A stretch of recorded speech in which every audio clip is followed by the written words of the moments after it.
Hello, this is Jan with InkRubberArt.com. I want to show you how to make this gift box that holds approximately 10 greeting cards, the normal size, and it's made with this new envelope punch board that Stampin' Up! Has. If you don't have this tool, it's a great tool to add to your collection. It does a whole lot more than just make envelopes. I'm going to give you show you how that this opens similar to an envelope, and it's got a little place where you can like stick that down in there for closure, and then I've used the a belly band to put on the front of it. So to get started, you'll want a 9.5 by 9.5 piece of cardstock, which means you're going to need to use 12 by 12 cardstock.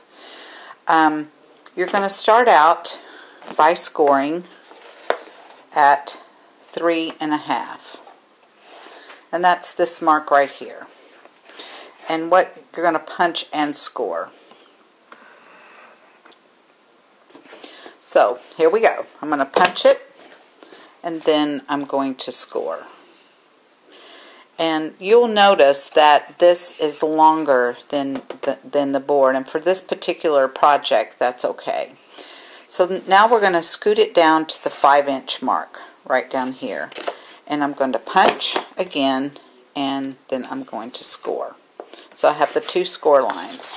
You want to do this at the top and then turn it around and do it at the bottom. So 3.5, punch, as long as I don't knock the camera over, and then move it down to 5 inches and punch again, and then score.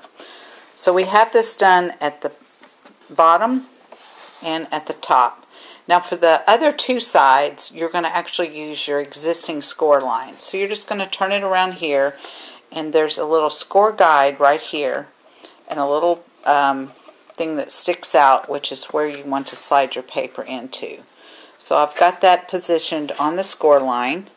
I'm going to punch, score, move it down to the other existing score line, punch, and score again, and then move it to my other end and repeat that again. So I'm at my existing score line, punch, score, move it down a little bit, punch, and score. I'm going to move this out of the way for just a second. We are going to need that again, but I wanted to show you that you have this is larger and these are smaller.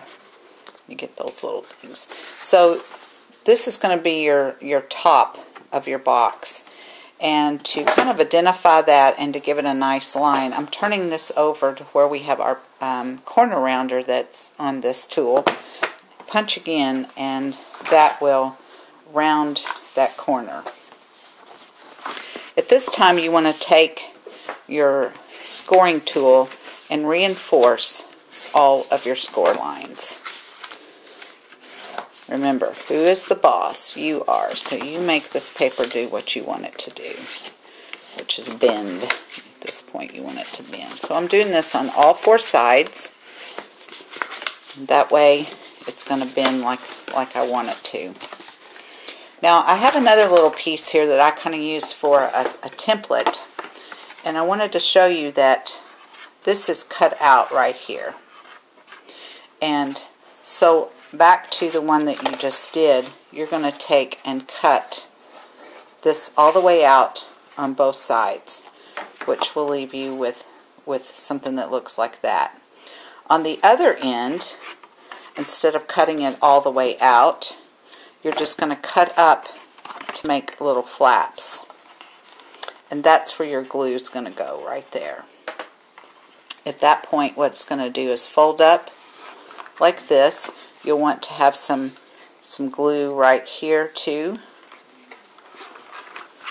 And then it will close up like this. This one is not glued.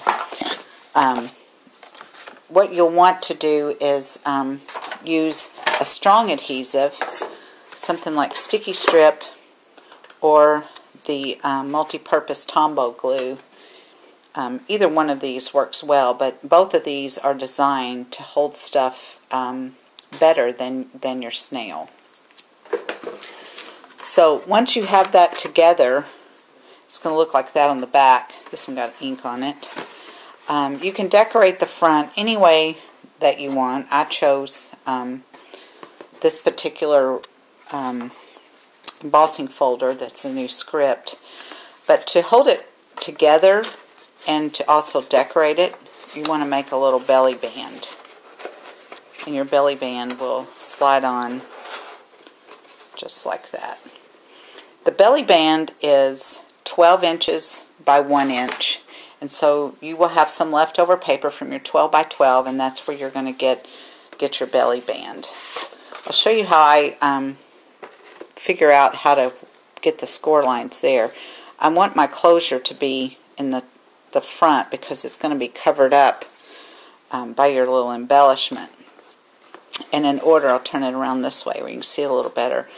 Once I have it there, I just make a little score line and kind of flip it up like that and make another score line, and I do that on both sides, and then I there again just bend it so that it does what you want it to do. And I would also adhere this with either the Tombow glue or the sticky strip. Once I've made my embellishment and I have it together like this, then I go ahead and put all that on there, and then it will easily slide onto your box. You do want it to be tight, but you don't want it to be so tight that it's cumbersome or that it's hard to get on or off.